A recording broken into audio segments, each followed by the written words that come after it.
नमस्कार दोस्तों। प्रस्तुत है मुंशी प्रेमचंद्र जी के द्वारा लिखी कहानी अंधेर।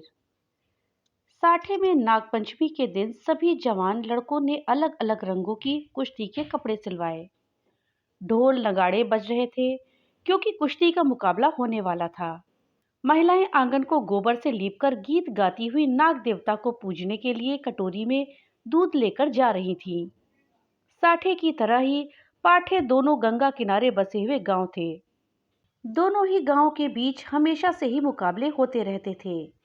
साठे के लोगों को गर्व था कि उन्होंने कभी पाठे वालों को सिर उठाने नहीं दिया। ठीक इसी तरह पाठे वालों को इस बात का घमंड था कि उन्होंने कभी साठे वालों को किसी मुकाबले में जीतने नहीं दिया। पाठे वाले लोग हमेशा ये गाना गाते थे, साठे वाले हैं कायर, पाठे वाले हैं और हमेशा रहेंगे सरदार। वहीं साठे वाले गाते थे, हम हैं 60 हाथ वाले जो रखते साथ तलवार, पाठे वालों को हराने के लिए लिया है हमने अवतार। आपस के इस मुकाबले को साठे और पाठे के बच्चे अपने खून में ही लेकर पैदा होते थे।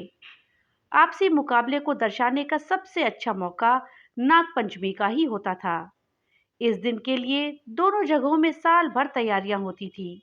दोनों गांव के जाबाज कुश्ती के लिए अखाड़े पर उतरते थे। साठे वालों को गोपाल पर खूब गर्व था और पाठे वालों को बलदेव की ताकत पर। आज भी बलदेव और गोपाल मैदान पर उतरे थे। दोनों अपनी अपनी ताकत दिखा रहे थे। उनमें जीतने का जुनून था। लोग भी उनके दांवपेच देख रहे थे। तभी अचानक वहां खुशी की लहर दौड़ पड़ी। अपनी खुशी का इजहार करने के लिए कुश्ती देखने के लिए खड़े लोग कभी पैसे उछालते, कभी टोपी, तो कभी बर्तन व बताशे उड़ाते।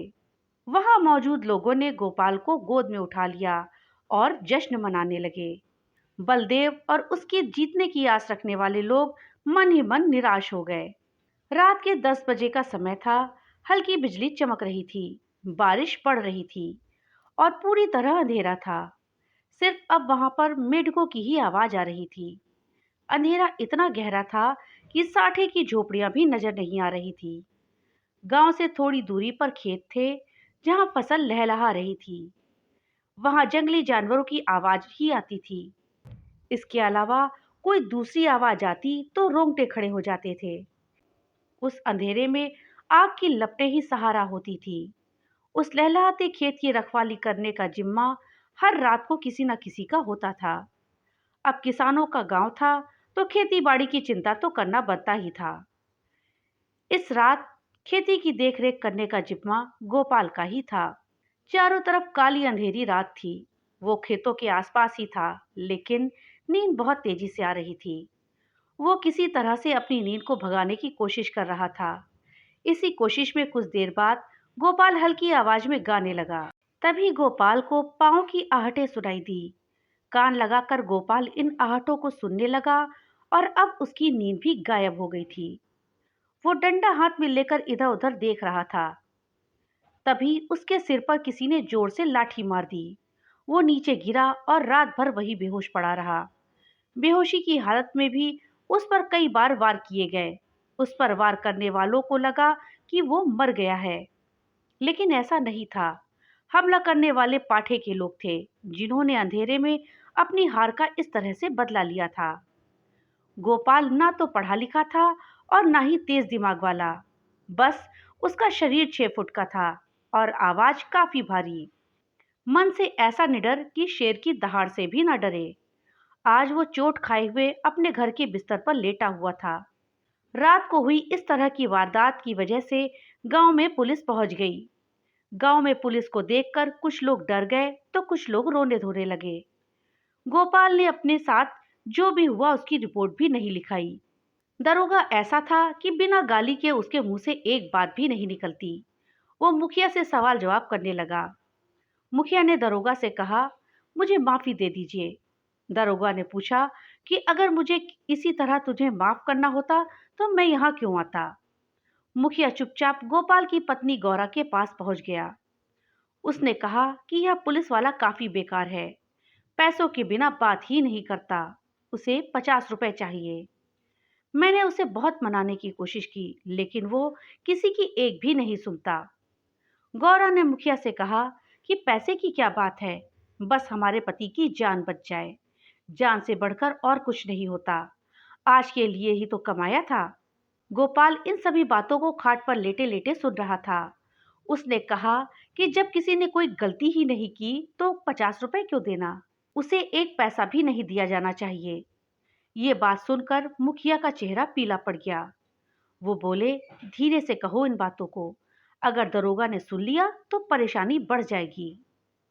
गोपाल ने जवाब दिया, एक कौड़ी उसे नहीं दी जाएगी। देखता हूं कि मेरे बातें सुनकर कौन मुझे फांसी पर चढ़ाता है।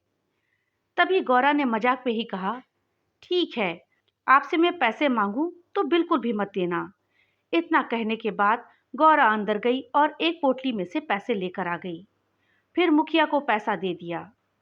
यह सब देखकर गोपाल को बहुत गुस्सा आया और मुखिया पैसे लेकर तुरंत भाग गया। मुखिया पैसे लेकर बाहर आया। दरोगा भी वही मौजूद था। उसने गोपाल की बातें भी सुन ली थी। उसके मन में हो रहा था कि गोपाल पैसे दे दे। अब 50 रुपए बाहर आते आते 25 हो गए थे। मुखिया ने 25 रुपए दरोगा को दिए और चला गया। मुखिया ने गोपाल को शुक्रिया कहा। पूरे गांव वालों के सामने मुसीबत टालने का सेहरा मुखिया ने अपने सर पर ले लिया और उसकी प्रतिष्ठा बढ़ गई। उधर गोपाल ने गौरा पर गुस्सा किया। अब गांव में सत्यनारायण की कथा हुई। देवी देवताओं की पूजा अर्चना होने लगी। आखिर गांव से मुसीबत जो टल गई थी। सभी लोग मिलकर सत्यनारायण की कथा सुनने लगे। गोपाल भी चादर ओढ़कर कथा सुनने लगा। वहां गांव के कई प्रतिष्ठित लोग भी मौजूद थे। पटवारी ने गोपाल से कहा कि सत्यनारायण की वजह से ही तुम पर किसी तरह की आंच नहीं आई। गोपाल ने अंगड़ाई लेते हुए कहा कि सत्यनारायण की महिमा को तो पता नहीं, लेकिन यहाँ अंधेर जरूर है। दोस्तों, इस कहानी से हमें ये सीखना चाहिए कि मुसीबत पड़ने पर दिमाग से काम लेना चाहिए। यूं ही किसी पर भरोसा नहीं करना चाहिए। ये थी कहानी अंधेर, जो कि मुंशी प्रेमचंद जी के द्वारा लिखी गई थी। कहानी अगर अच्छी लगी हो तो लाइक और ज़्यादा से ज़्यादा शेयर करिएगा। और हाँ, अगर चैनल पे नए आए हैं तो चैनल को सब्सक्राइब करना मत भूलिएगा। और अपने विचार हमें कमेंट बॉक्स पे लिख करके ज़रूर बताइएगा। तो मिलते हैं अगली एक नई कहानी के साथ। तब तक के लिए बाय बाय।